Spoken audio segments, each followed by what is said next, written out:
प्यारे साथियों, जैसा कि आप लोगों का क्लास 12 से अक्टूबर मंथ का मासिक परीक्षा 2024 में होने जा रहा है, तो यह वीडियो आपके लिए काफ़ी महत्वपूर्ण होने वाला है। क्योंकि प्यारे बच्चों, क्लास 12 के लिए हम लोग पॉलिटिकल साइंस का बिल्कुल ही ओरिजिनल पेपर लेकर के आ चुके हैं। 100% ओरिजिनल पेपर है, आपके एग्जाम में 100% आएगा। ठीक है, तो बिल्कुल मैं आपको अभी के इस वीडियो में सब्जेक्टिव ऑब्जेक्टिव दोनों का आंसर की बताऊँगा, और इसका PDF आप कहाँ से डाउनलोड कर पाएंगे ये भी हम आपको सिखाने वाले हैं। ठीक है, तो चलिए यहाँ पर देख लीजिएगा। विषय कोड आपका 322 रहेगा, टाइम 1.5 घंटा का मिलेगा, टोटल 50 नंबर का एग्जाम होगा।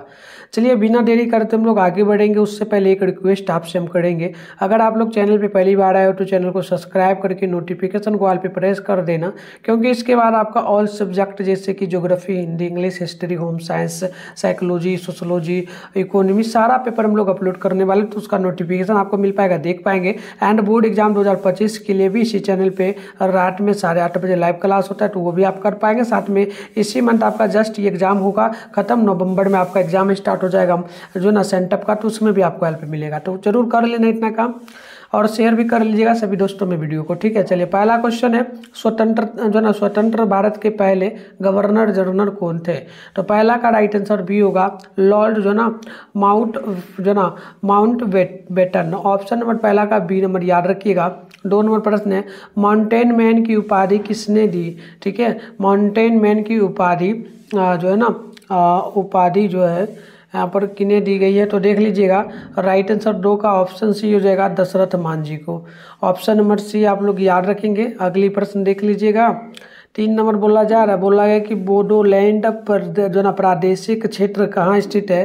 तो 3 नंबर का ऑप्शन भी होगा, असम में। ऑप्शन नंबर बी आप लोग याद कर लीजिएगा। नेक्स्ट क्वेश्चन यहाँ पर देख लीजिएगा, 4 नंबर बोला जा रहा है। प्रश्न क्या बोला, पंचवर्षीय योजना की अवधारणा कहाँ से ली गई थी? तो 4 का राइट आंसर बी हो जाएगा, याद रखिएगा, ये आपका हो जाएगा सोवियत संघ। ऑप्शन नंबर जो है ना यहाँ पर बी नंबर बिल्कुल ही करेक्ट हो जाएगा। अगली प्रश्न 5 नंबर है, वर्तमान में अमेरिका के राष्ट्रपति कौन है? तो 5 का राइट आंसर डी होगा, आपका जो बाइडेन हो जाएगा। ऑप्शन नंबर डी आप लोग याद रखिएगा। क्वेश्चन नंबर 6 बोला, आनंदपुर साहिब प्रस्ताव कब पास किया गया था? तो 6 का ऑप्शन सी होगा, 1973 ईस्वी में। आप लोग सी नंबर को याद कर लीजिएगा। एग्जाम में भी बहुत टाइम है आपका, इसलिए मैं आपसे रिक्वेस्ट करूंगा आपको आप याद करके जाओ और अच्छे से लिख देना। ठीक है, चलो आगे बढ़ते हैं। नेक्स्ट प्रश्न यहाँ पर आपके सामने देख लीजिएगा, 7 नंबर बोला जा रहा है, निम्न में से कौन सा राज्य 1966 में बना था? तो 7 नंबर का राइट आंसर ए हो जाएगा, पंजाब। ऑप्शन नंबर ए आप लोग याद रखिएगा। क्वेश्चन नंबर 8 है, निम्न में से किस राज्य में जो है ना चिपको आंदोलन की शुरुआत हुई थी? तो ये था उत्तराखंड। आप लोग ऑप्शन नंबर सी को जो है ना याद रखिएगा। चलिए आगे बढ़ते, चलिए प्यारे बच्चों आगे बढ़ते हैं। यहाँ पर देखिएगा आपके सामने जो है ना नेक्स्ट प्रश्न क्या बोला गया है। 8 नंबर का तो मैंने बता ही दिया, ऑप्शन सी होगा। 9 नंबर प्रश्न बोला, निम्न में से कौन सी सरकारी नीतियों को प्रभावित करने की जो है ना यहाँ पर देख लीजिएगा, प्रभावित करने को इस प्रकार से है। तो बिल्कुल यहाँ पर देख लेना, इसका राइट आंसर हो जाएगा 9 का ऑप्शन सी, यानी कि दबाव समूह, प्रेशर हो जाएगा। चलिए नेक्स्ट क्वेश्चन की ओर बढ़ेंगे ना, तो यहाँ पर आपके सामने 10 नंबर प्रश्न बोला गया कि निम्नलिखित में से कौन एक भारत की विदेश नीति का मुख्य आधार है? तो 10 का ऑप्शन डी होगा, यानी कि सोवियत संघ से जो है ना 10 थी। ऑप्शन नंबर आप दोस्ती यानी ऑप्शन नंबर डी बिल्कुल करेक्ट होगा। क्वेश्चन नंबर 11 है, चीन ने भारत पर आक्रमण कब किया था? तो आप 11 का याद रखेंगे, ऑप्शन बी होगा 1962 ईस्वी में। ऑप्शन नंबर बी जो है बिल्कुल ही करेक्ट होगा। 12 की लोकसभा में अनुसूचित जनजाति के लिए कितनी सीटें आरक्षित हैं? तो 12 नंबर का डी होगा, 47%। ऑप्शन नंबर डी जो है बिल्कुल ही करेक्ट हो जाएगा। नेक्स्ट क्वेश्चन देखेंगे आप लोग, तो यहाँ पर बोला गया 13 नंबर प्रश्न की किस अनुच्छेद के अंतर्गत पंचायतों को संवैधानिक दर्जा दिया गया है? तो 13 का right answer option number B हो जाएगा, अनुच्छेद 243। ऑप्शन नंबर बी बिल्कुल ही करेक्ट होगा। क्वेश्चन नंबर 14 है, नाथुला दर्रा भारत को उसके किस पड़ोसी देश से जोड़ता है? तो 14 का बी नंबर हो जाएगा, नेपाल से। 14 नंबर का बी आप लोग याद रखेंगे। क्वेश्चन नंबर 15 है, भारत में वास्तविक कार्यपालिका कौन है? तो 15 का ऑप्शन नंबर ए होगा, राष्ट्रपति। ऑप्शन नंबर ए आप लोग याद रखिएगा। आगे बढ़ते हैं, क्वेश्चन नंबर 16 है कि पंचायत समिति का प्रमुख कौन होता है? तो 16 का ए नंबर हो जाएगा मुखिया। आप लोग ऑप्शन नंबर ए को याद कर लीजिएगा। आगे बढ़ते हैं, क्वेश्चन यहाँ पर बोला जा रहा है 17 नंबर प्रश्न आपसे बोला कि बताइएगा मैकमोहन रेखा कहाँ स्थित है? तो 17 का राइट आंसर ए होगा, अरुणाचल प्रदेश में। 17 नंबर का ऑप्शन नंबर ए बिल्कुल ही करेक्ट होगा। 18 नंबर प्रश्न बोला गया कि भारतीय संविधान के किस भाग को संविधान की आत्मा कहा जाता है? तो आप 18 नंबर का याद रखेंगे, राज्य के नीति निर्देशक तत्व को। ऑप्शन नंबर बी जो है बिल्कुल ही 18 नंबर का करेक्ट होगा। तो प्यारे बच्चों, चलिए पहले हम इसका PDF आपको सब्जेक्टिव के साथ में ऑब्जेक्टिव दोनों का डाउनलोड करने के लिए सिखा देते हैं। इसके बाद आप लोगों को कंटिन्यू आंसर भी बताएंगे। तो गूगल में आपको जाना है और मिट्टू स्टडी सेंटर सर्च करके आपको डाउनलोड करना है। कैसे करना है चलिए हम फटाफट से आपको सिखा देते हैं। तो इसके लिए सबसे पहले आपको अपने फ़ोन में गूगल को ओपन करके सर्च बार के आइकन पे क्लिक कर लेना है।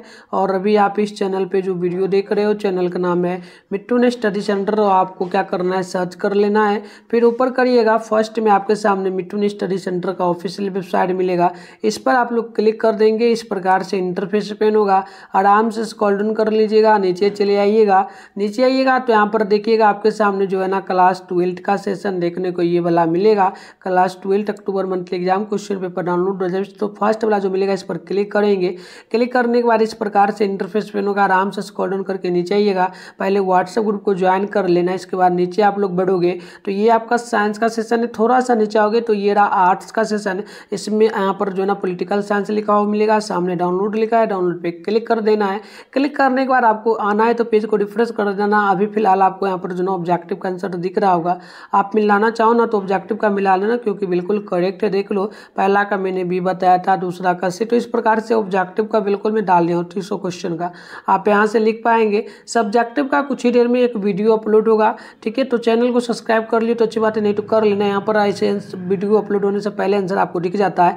तो आप यहाँ आइए, अच्छे से डाउनलोड करके लिख लीजिएगा प्यारे बच्चे। तो यहाँ पर देखेंगे आप लोग नेक्स्ट क्वेश्चन जो 19 नंबर आपसे पूछा जा रहा है। प्रश्न बोला कि निम्न में से कौन संयुक्त राष्ट्र संघ की एक आधिकारिक भाषा नहीं है?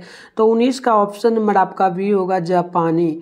नेक्स्ट क्वेश्चन यहाँ पर पहले 20 नंबर हो जाएगा। और क्वेश्चन नंबर 20 है कि भारत में पहला आम चुनाव कब हुआ था? तो 20 का ऑप्शन सी हो जाएगा। याद रखिएगा 1952 ईस्वी में। ऑप्शन नंबर सी बिल्कुल ही करेक्ट होगा। 21 है कि मंडल आयोग के अध्यक्ष कौन थे? तो 21 नंबर का ऑप्शन सी होगा, यानी कि याद रखेंगे Bindeshwari Prasad Mandal. Option number C जो है 21 नंबर का बिल्कुल ही करेक्ट होगा। आगे बढ़ेंगे, क्वेश्चन नंबर यहाँ पर 22 नंबर बोला जा रहा है आप लोगों से। प्रश्न बोला कि भारत के किस राज्य में पहली गैर कांग्रेसी सरकार बनी थी? तो 22 का ऑप्शन नंबर सी होगा, यानी कि केरल। ऑप्शन नंबर सी जो है बिल्कुल ही करेक्ट होगा। क्वेश्चन नंबर 23 है, नाटो की स्थापना कब हुई थी? तो 23 नंबर का राइट आंसर सी होगा। याद रखेंगे 1949 ईस्वी में। तो ऑप्शन नंबर सी जो है बिल्कुल ही करेक्ट हो जाएगा।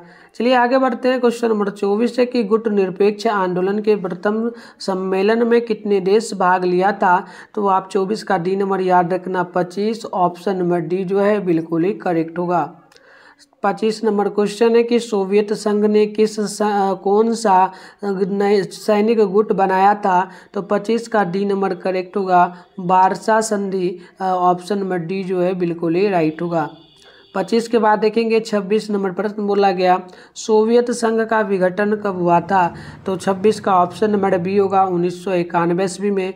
ऑप्शन नंबर बी जो है बिल्कुल ही करेक्ट होगा। 27 है कि सरदार सरोवर बांध किस नदी पर अवस्थित है? तो 27 का right answer option number B होगा, यानी कि नर्मदा नदी पर। ऑप्शन नंबर बी जो है बिल्कुल ही 27 नंबर का राइट हो जाएगा। आगे बढ़ते हैं, क्वेश्चन नंबर यहाँ पर आप लोग देखेंगे तो 28 नंबर प्रश्न आपसे यहाँ पर पूछा जा रहा है, राष्ट्रीय विकास परिषद के अध्यक्ष कौन होते हैं? तो आपको याद रखना है 28 का राइट आंसर ऑप्शन ए हो जाएगा, प्रधानमंत्री यानी prime minister. Option number A जो है बिल्कुल ही करेक्ट हो जाएगा।